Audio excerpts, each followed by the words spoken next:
Welcome to the talk shop. Hey, how have you been? How have you been? Man, I've been good. I've been doing some very summer husbandish things. Let me say, Yeah, like like what? uh, so we got new sod, so new grass in the backyard. Oh, So we got some guys to set that up, and today I had to mow it. Like I've been watering it like literally like 3 times a day, just water it. Mowed the lawn today. Like we're fixing things in the house. Just getting just that kind of like domesticated husband type shit. That's what's been going on nice, recently. I set up my new desk setup. I got that nice, done. I got a standing desk now, so this 2 weeks that I've literally been at home, all of us been quarantining at home, like, used it to just kind of set some things up, so nice. I'm feeling good, feeling real good. Very nice, very nice. Accomplishing stuff. Speaking of Yeah. which, I mean, this week has been pretty intense for me. The last few days, guys, I finally did what I said I was gonna do. Yes. Um, I launched my beard care brand called Gamer Guru. Look out for it everywhere, guys. I wish I had bomb sound effects, so just drop them right here. Bombs, Yeah. bombs, bombs, bombs. Yeah, I mean it's an introduction. The website is live. You can start doing orders, but the actual like opening hasn't really started because I still have a few things I want to get sorted. But essentially, the cat's out of the bag. I started a beard products line called Gamer Guru. For now, we create beard oils and balms that help you take care of your beard essentially. Mhm. I started doing them. So these are all handmade, just so everybody knows, handmade by me in my kitchen on my Mhm. own. So it come every single bottle and jar comes with my sweat and tears and love. So that's I think that's one thing that is unique about it so far. I mean, obviously, as we grow, I'm gonna try to keep that whole handmade part of it down. I mean, it's pretty simple to make a few bottles and a few bombs at the same time. So it's just a matter of getting proportions right. But anyways, I like it. I like doing it. It's another outlet for me, and I think it's something that I can share with the world, and hopefully everyone sees benefits for. Bernie was one of my guinea pigs in the beginning, so he's used one of my older products. I've made a few tweaks, but it's still the Mhm. same thing. It made my Um, beard really fluffy. Like, yeah. it was nice and soft and fluffy when I really like let it out, especially. Thank you, So thank I'm you. I'm That's I'm that's I'm I'm a that's fan. I'm a that's fan. the whole point, to give you something. First of all, I make it all organic oils, all by hand, all homemade. But it feels very natural. It's not no preservatives, no anything that could mess up your skin. It's all natural, and it helps keep like the shape of your beard. It helps it look healthy. I mean, I like the white hairs I have growing in mine, but in general, I think my beard is pretty healthy. And it's beard care is not just about the hair; it's about the skin underneath the hair. So Mhm. these oils are very rich and very thick, and they help you get all the way down into the roots. And I'll be putting out a lot of once everything really starts. I'll be filming a lot of instructional videos on how to use it, what the best way to use it is, and all that kind of stuff. So look out for it. The page on Instagram is the Gamer Guru, one word. I have an Etsy store, so the link is in the on the Instagram page. You can check it out. Mhm. And yeah, I'm happy. I took the plunge. It's scary, but I've done it, and I already have a few people that have ordered stuff. Mhm. Just listen, just the FYI, and I'll post this on my page also. There will be a little bit of a delay for the first few orders, only because I'm not home at the moment, and I want to make sure I fulfill these first few orders, with fresh batches of creation. So If you do make orders, they'll be fulfilled next week. So do not worry, but please go ahead and patronize me.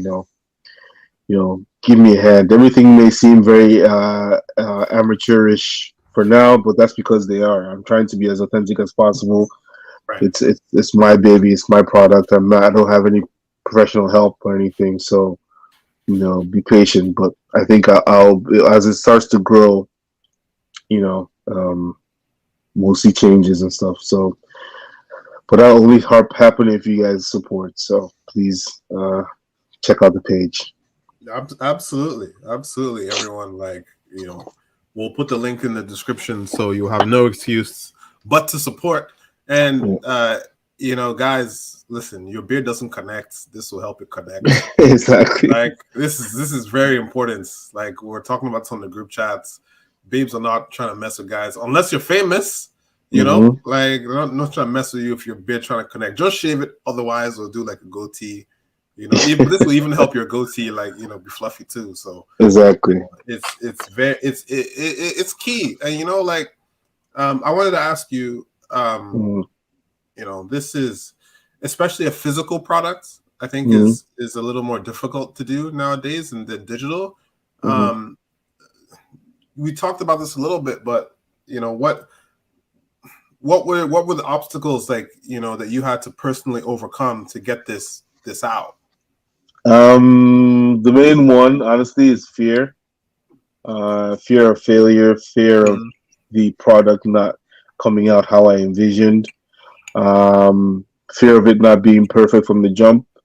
But once I overcame the fact that, this is something I've always wanted to do, and the fact that it's not going to be perfect from the jump, but I can start the process and learn as I go along, and at least people can share the product and start to feel it.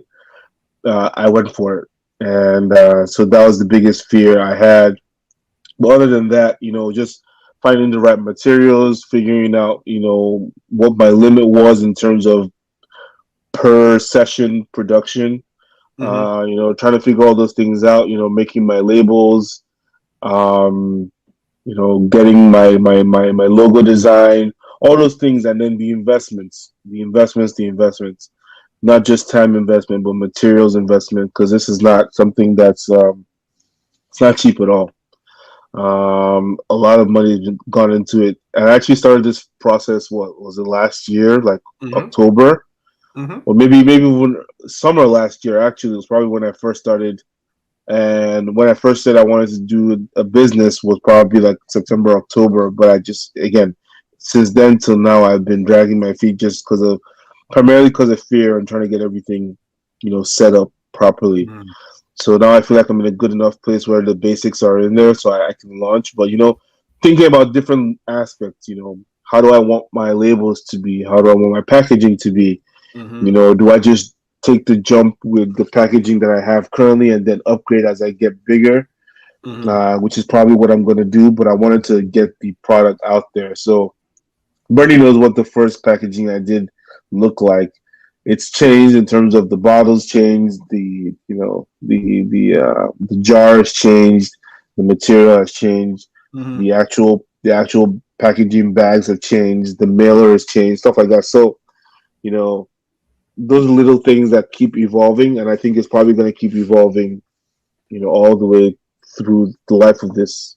It's probably going to keep evolving. So, and that's not a bad thing at all. Like I feel like there are lots of people, my wife did a video on this on YouTube actually, about imposter syndrome. Well, that is really fueled by, and that's what sort of fuels this endless perfectionism that some people have. Like some people are perfectionists just because they're like, they're anal and OCD about certain things. But some people are like, because I'm not an expert in this, like it's got to be perfect when it gets out. And I feel like, for anything, there are two ways to look at it, right? And I like the way that you looked at it, which is I'm okay with letting this grow and become what it needs to be over time.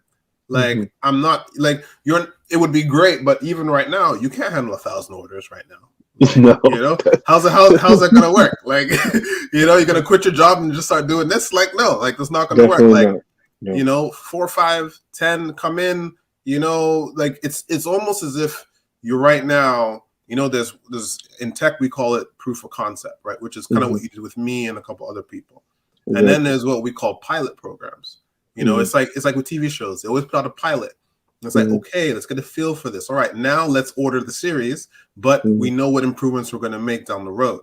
You know, you might just order season 1 and then season 2 and 3 come out, you know, after like you sign for those once you've proven it out. And I think you're taking the right approach because you're open to improvement, you're open to feedback, knowing your current limitations with, you know, family, work, and all those things. And some people get afraid and they're like, if my business isn't ready to serve the masses right now, I can't do it. It's like, no. Exactly. There's another way to do this. Exactly. I mean, there's a lot of inspiration I've taken from other brands that I've seen online that do similar things, hair care products, you know, and they all start small and they end up growing, you know, and it depends on how much effort you put into it, but, you know, they start from somewhere. So I figure begin. If it picks up, if you see that there is demand, your product is actually taking off, then you upgrade or you plan accordingly or you move accordingly.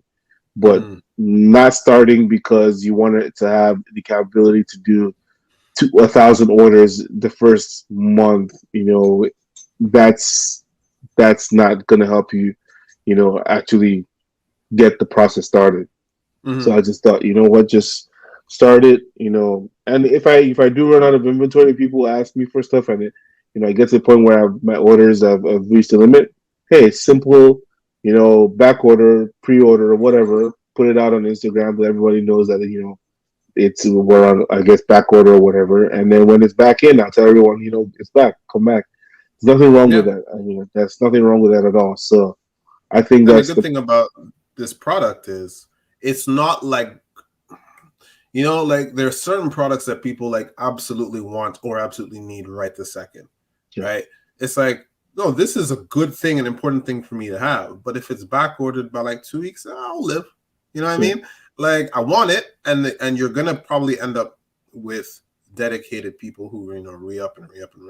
Like, but people can wait. So, and I think if you with the right messaging, you know, on social media, people will understand that they're growing like with you. You know what I mean? Like the business, they are part of the business, and the business is evolving as you know, with them. And I think that's where you get the loyal customers from. I'm mad excited for you, man. I really am. Yeah, thank you. I appreciate it, man. It's took the plunge, you know. Now it's just about learning and putting everything I learned into practice, and you know, creating the best product I can. You know, because that's another thing. You know, I think I have a good concept, and I think that I can make it right. But you know, you never know. People may not like it. Some people may like the fragrance I chose. Some people may not. Some people, you know, may like how it feels. People may not. Some people may think it's just like everything else. Hey, I mean, I will do my best to change your mind and make you see what I'm doing is unique. But at the end of the day, it's up to you. But I'm not gonna let that stop me from reaching out to as many people as I can. So, with that being said, you guys, please support me. I appreciate the love so far. I have already had a few orders, and I'm sure it'll keep growing. So, but I'll need you guys' help. You know, anywhere you see it, promote it. If you want to buy someone a gift, or if you want, you know, to use it yourself, also, please make an order, and I will fulfill it as soon as I can. But yeah, Game of Go is in business. Check us out on Instagram. I don't think I'm gonna use Twitter at all for this, but I might. I don't know. Instagram seems more. Yeah, I think people want to see what the luscious beards look like. You know, like the flowing beards, and that's what people want. People want to see. So exactly. I think Instagram gotta be. Yeah, I mean, I think I will do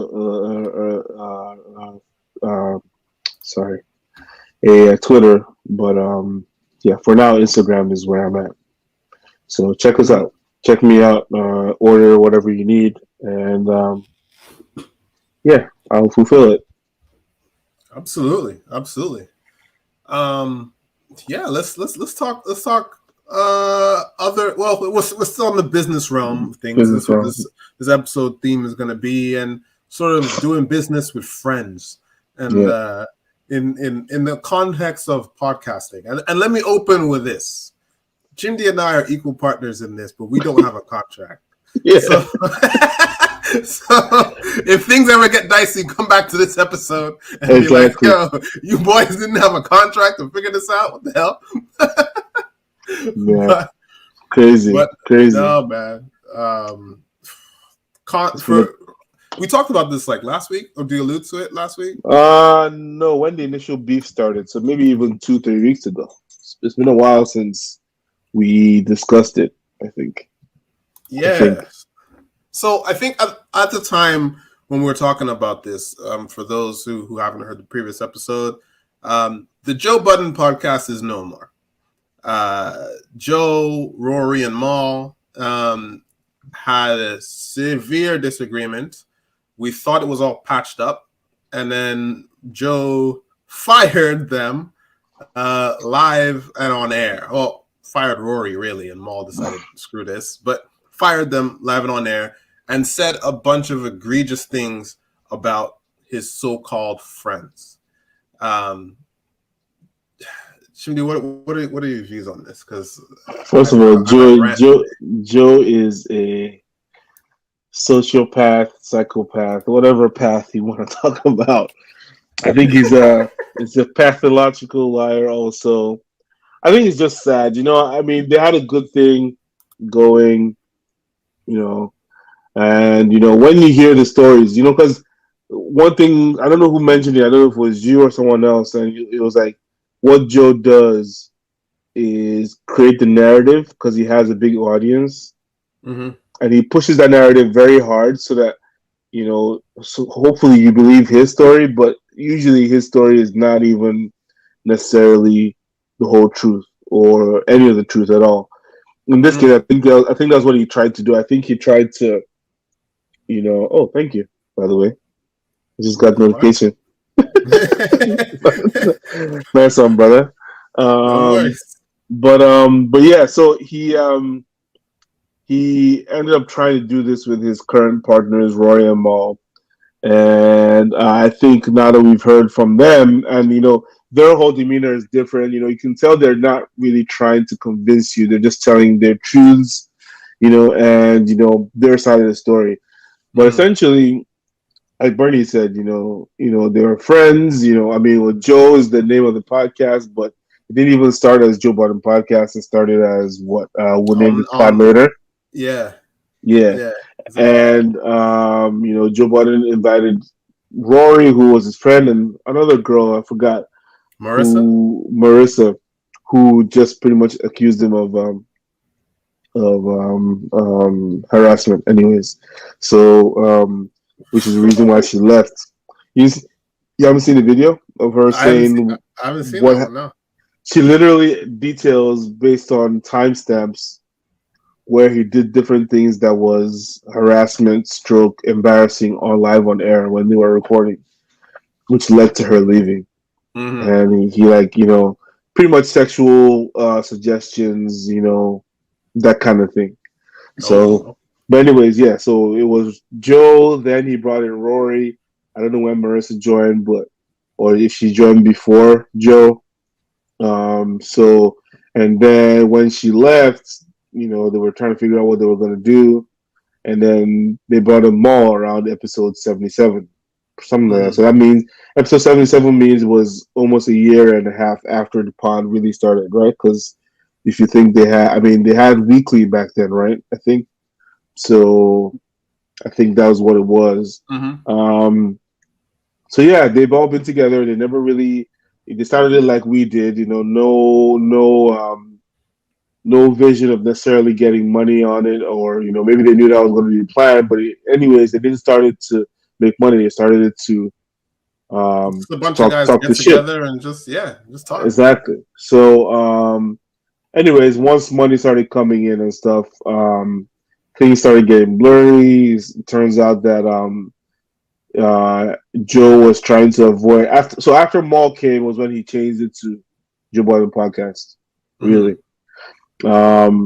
So then after Maul came, they made the Joe Budden podcast, but he always, according to Rory, avoided Talking about the money. top talking about money, talking about contracts, which was the first red flag, which Roy and Maul should have understood at that point. Essentially, though, it seems like every time they talk about anything money, anything contracts, there was always an issue. Hmm. And then on top of that, we're skipping all the way to like now. Once they had a contract and everything, and he owns the intellectual property, it's his name, whatever, and but they are profit partners. So essentially, any income they make, less any expenses like paying the cameraman, paying venues, paying Hmm. whatever the profit is from that, they share according to percentages. Now I'm sure the percentage is probably like 80% Joe, 10% Rory, 10% Maul, something like that. But the money is still enough for them to be happy with what they're taking home. They're not Right. really in it for the money. They're not really like money grabbing. But at Right. the same time, if you're a profit partner, as an accountant, what that means to me is you have a right to see the books and see how the profit number was reached, what the Hmm. profit number is, and then multiply that by your share, and it should match what you received. Yeah. That's the I standard, don't even, right? and that was the source of a problem. Mm-hmm. And it became this trust issue Mm-hmm. where Joe would accuse them of not trusting him. And in fact, basically treachery, you Mm-hmm. know? And I mean, I'm trying to take a step back and think of it myself. Mm-hmm. Like, yes, it might be your name, Joe. Yes, like you might be the main draw, but you brought these dudes in because you were doing something beforehand that wasn't getting traction. That was just you, Yep. right? So and I'm skipping around, but he was talking trash on that last day about effectively Um. saying that these guys are useless to me, Mm-hmm. and he could do it without them, but you couldn't do it without them because you brought them in after your own thing wasn't, because he had his own podcast. We're talking about sex and whatever, and Yeah, like no that's one what cared. Rory said. Rory said, "Look, when I came in, it was all sex, sex, sex, relationship, relationship, relationship, and that wasn't gonna survive in terms of a guy doing that. It wasn't ever gonna be a thriving podcast. So when Rory came in, they wanted to try to pivot to something else, more mainstream, more hip hop, more current affairs, stuff like that. Mm-hmm. So I don't know if Joe would have done that if it was on his own, but essentially he needed people like Rory and Maul to get different points of view and to discuss these issues. So yeah, honestly, I don't know how. Well, first of all, to me, what shocks me the most is how um, his whole thing is ownership, Mm-hmm. transparency, all that bullshit. But within his own circle, he doesn't believe in that. He wants people to work for him to be the boss, and no questions asked, and pretty much not scamming people, but like pretty much ripping them off.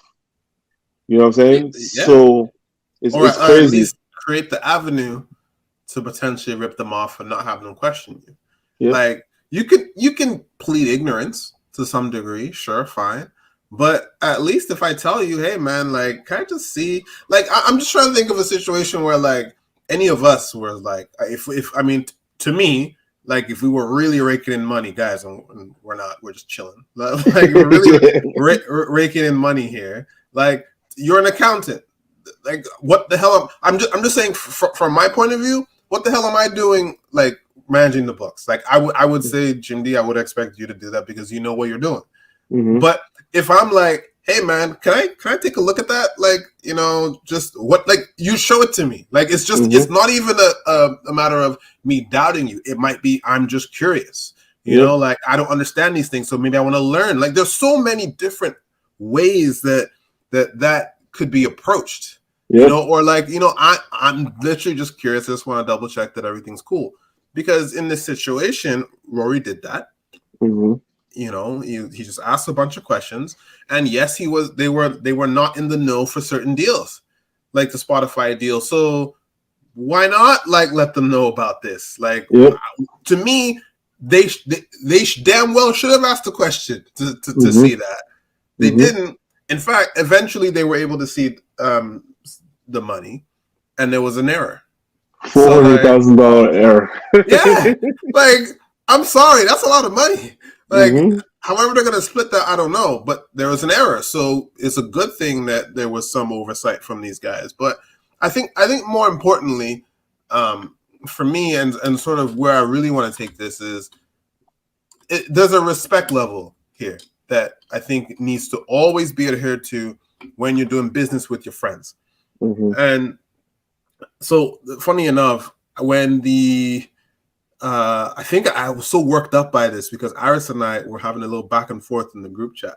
And I Mm-hmm. messaged him privately and I was like, look, bro, like, here's the problem. Because me and Iris and I can go off. But I was like, here's the problem here. And he called me. This is like 10 p.m. here. Mm-hmm. So what was like 4 a.m. over there or something like that? Like, Yeah. he calls me and he's just like, listen, like, we just went back and forth, back and forth. I had to come down to the basement away from Mark's. I'm like, look, like, we're doing this. Like, babe, I'm Mm-hmm. sorry, love you, mwah, but like, me and this guy, we're getting in on this. And his thing is he just doesn't like this dude, like Rory. Mm-hmm. So like, Rory's definitely a bitch for not doing his homework and stuff like that. And at first, because that was a narrative, right? That Joe was telling us that like, Mm-hmm. they're my employees, quote unquote, and they're too stupid to you know, look into their contracts. That was what we were told. We then found out actually they knew what was in their contracts. They were not employees, Mm-hmm. and there was an error. So like, my thing is, and my only thing about this from the very beginning, it didn't even matter if Joe was right about the contractual framework. Don't care. Mm-hmm. Doesn't mean anything to me. All Rory and Maul's rebuttal proves that he's a liar. But Yep. I just feel like if people are your friends and you're having a business disagreement, that doesn't give you the right to insult them, call them measly, Mm-hmm. you know, to talk about how someone was hiding detergent, Mm-hmm. or effectively make it seem as if you made these guys' lives because you were some rapper. Godfather or something. Joe was Yep. not Joe. I've seen Joe's house in New Jersey. Like, I've seen that house on TV. That guy Mhm. lives in a freaking like townhouse. Like, it's a nice one, but let's be real. Like, Joe's rap career did not get him to the point that he's so famous that people are going to go flock listen to your podcast. I'm sorry. So Mhm. there's no reason for him to be insulting his friends, which is the most important thing to me. You're in business with your friends. If you have a disagreement, handle it like men. Don't insult Mhm. your friends like that. That's ridiculous. Yeah, the respect boundaries have to be there, and they clearly were not in this situation. For me, it just made me think that there's other nefarious things going on. The fact that he would go to deal meetings, set the deal, agree to the deal, and then tell them, no matter how much you earn, like, I wouldn't expect every partnership has a managing partner who speaks for the partnership, right? But at the end of the day, the information has to be brought to other partners to make decisions. They may not have as much voting right as you do, but they have a right to hear what's going on because it affects their pocket also. So he should have been at least filling them in before he agreed to the deals. You know what I'm saying? Or you know what I'm saying? And to me, based on what's going on now, it's like, are there corners that were cut, side deals? They know the face of the original deal, but then there's other backdoor things. Why don't you want the books to be seen? That $400,000 error has not been closed since it happened.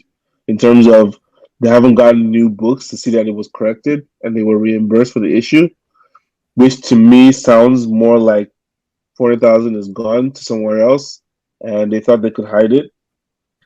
I honestly feel like everything just points to Joe being shady and Joe actually skimming off of them, stealing from them, whatever. He's probably going to come back and say, I didn't do that. Don't accuse me of doing that type of bullshit. But I feel like that's probably what is happening here.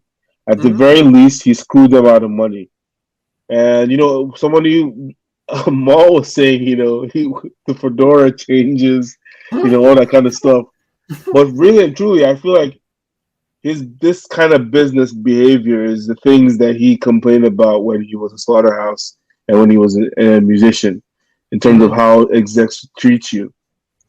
And it's funny to me that now that he's on that level and hangs out with more execs, aka Diddy, his practices are becoming more and more like Diddy, who is known for screwing people over.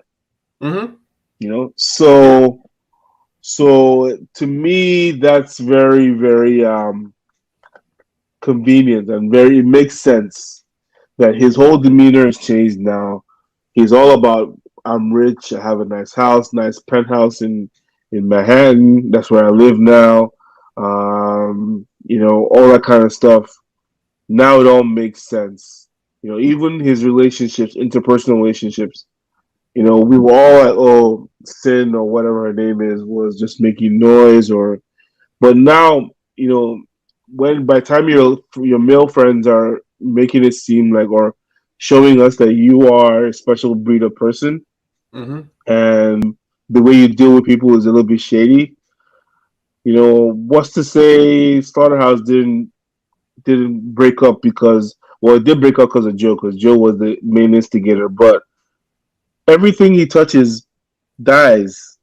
It's And I think or that's crashes and burns. yeah, I think that's very important because like it's very important when you're doing business and also when you're spending a lot of time with friends. This is just something that I do all the time. I really look at past behavior. It informs how you're going to behave, especially when you're not making drastic changes to improve said behavior. It's very, very important because I don't like wasting my time with people. But at the same time, why would I waste my time doing business with someone who's like that? Because if you think about, for example, talk about Slaughterhouse. He was talking about how he actually openly said that Eminem wasn't the problem, that Paul Rosenberg, the business guy, the manager and deals with the contracts and all that stuff, was likely the problem, that Eminem wasn't really business savvy enough and all this and all that, right? He said that.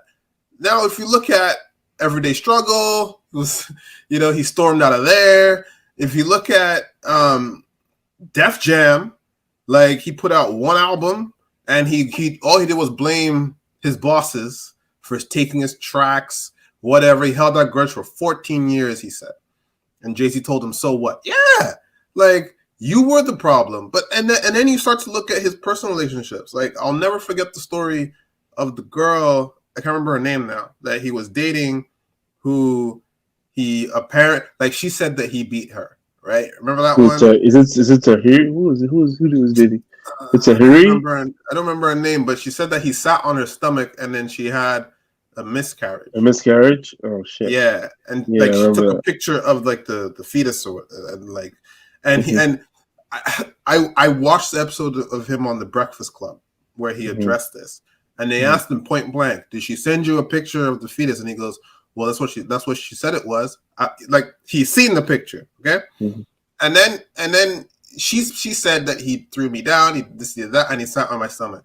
And I was listening to his story, and I'm like, he's not denying this. Like he's telling a different story, but he's not denying it. And then he said, "Well, she has big boobs. I just sat right under her boobs. Like it's not on her stomach. I'm just like I kind of straddled her. I didn't really sit down. Like you know what I mean? I'm like, bro, you did this. You know what I mean? Mm-hmm. Like when someone tries to explain something a different way and Mm-hmm. doesn't come out point blank and say, no, I didn't do that.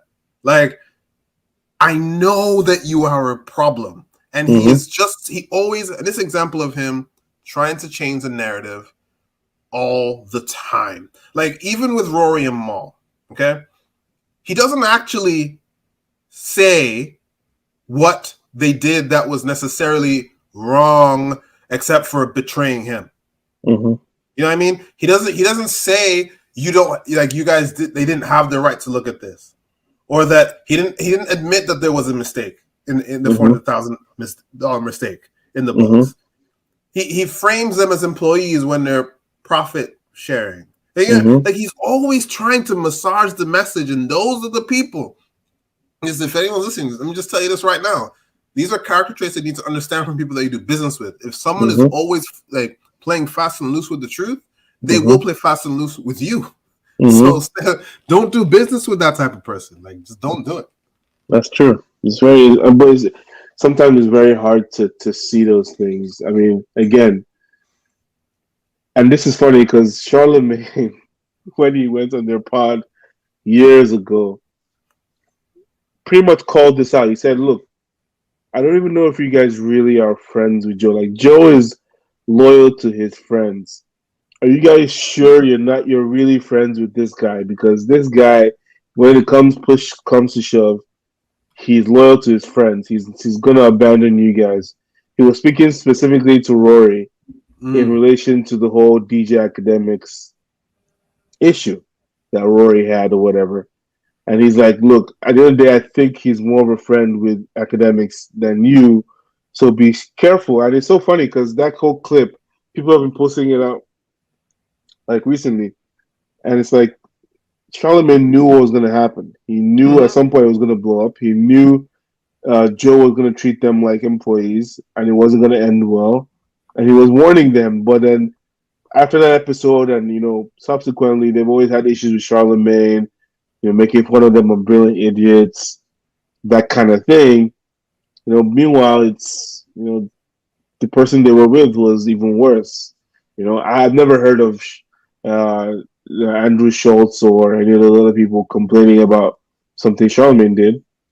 I mean, he has his contracts. They stick to the contracts, and that's it. So it's crazy. It's crazy. And also, what was I gonna say? Um, like the whole not showing the books thing to me is just ridiculous. Like that to me, that's a red flag. Why? Why? I mean, first of all, I blame Maul and Rory for not being business savvy enough to do anything. But then again, when I think about it, all these rich people in these industries, very few of them actually know what the hell their contracts look like, what it entails, all that kind of stuff. Very few of them. So should I be surprised? Probably not. But I think also Because remember it's the nature of what this business was.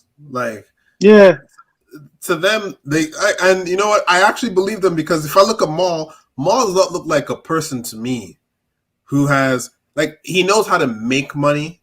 You know what I mean? But I don't think Maul knows like cross T's, dot your I's, fine prints. Like Maul's a street dude, not in like the gangster set. Like he's just like street smart. Like that's it. So and look at him like in that clip, like with the pistachio teal or whatever, like tracksuit. That is not someone who reads a contract. Defamate my character. Every time he kept saying that, I'm like, wait, is defamate correct? Is that a real word? Probably not. Like, what is he trying to say? Defame? Defamation of character? He doesn't look like someone who's ever read a contract in his life. So I get it. Those kind of guys get used by the smarter people.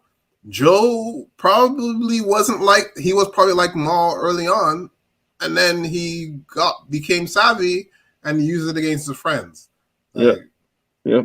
I honestly I'm beginning to not want to use that whole friends term, for these people, and they probably shouldn't have used because really and truly, are they? I don't know. I wouldn't. I know it happens amongst true friends, but I wouldn't term them friends. I mean, him and Mom, maybe they've known each other for longer. Him and Rory, they're acquaintances. They became okay and very cool, but he's not his day one. He's not his person he's gonna ride for.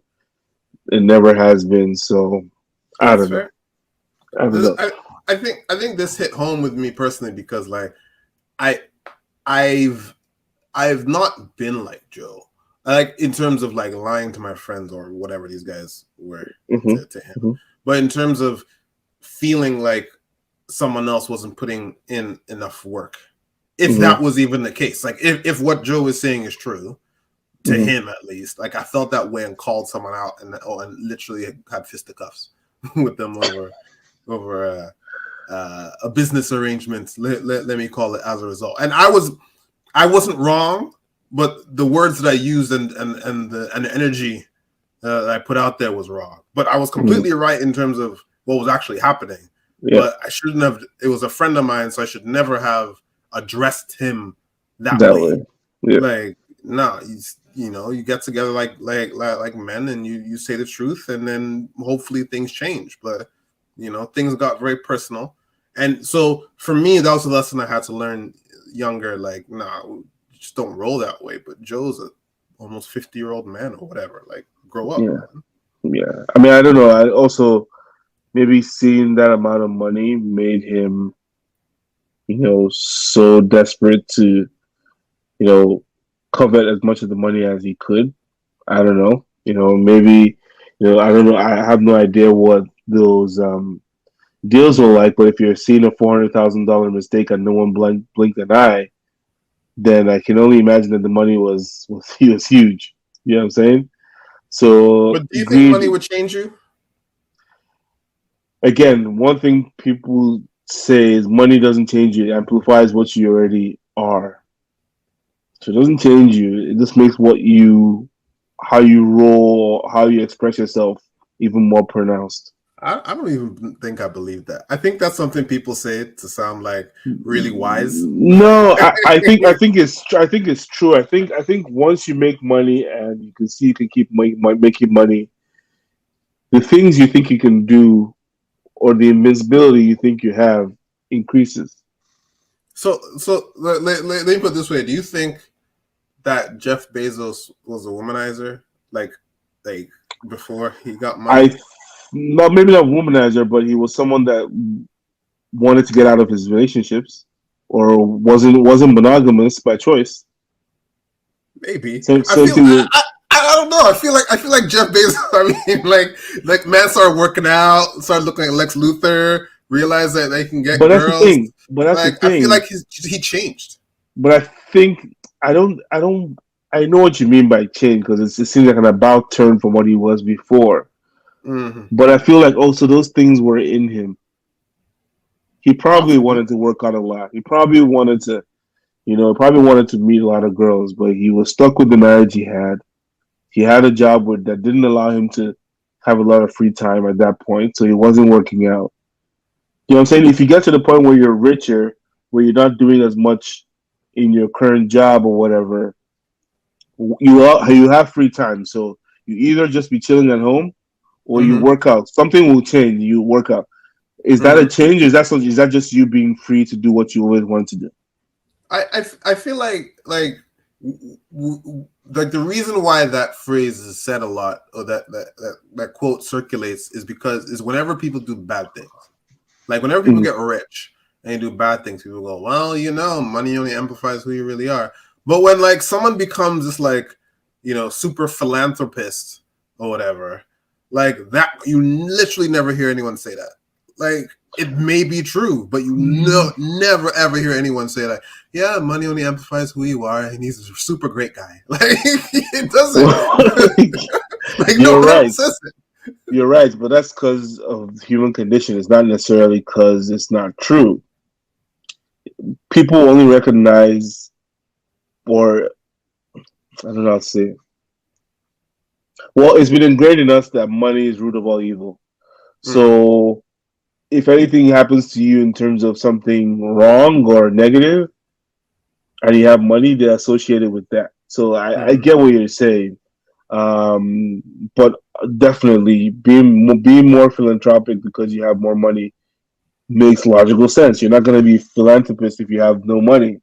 Like, because I'm thinking, but you may already have been a nice person. You may already have been giving to charity, but not to the extent that you are right now. You know what I'm saying? Yeah, I guess fair enough. Because I'm just thinking of every single rapper we've ever known who is apparently a killer. Right? And then like they got rich and now they're like, hey guys, peace and love. We don't do that. I only rap this way because it makes me rich, but deep inside, I don't wish death on nobody. They all say that. That's true. So That's like, true. did it change them or are they just bullshitting you? Like, I don't know. That's true. That's true.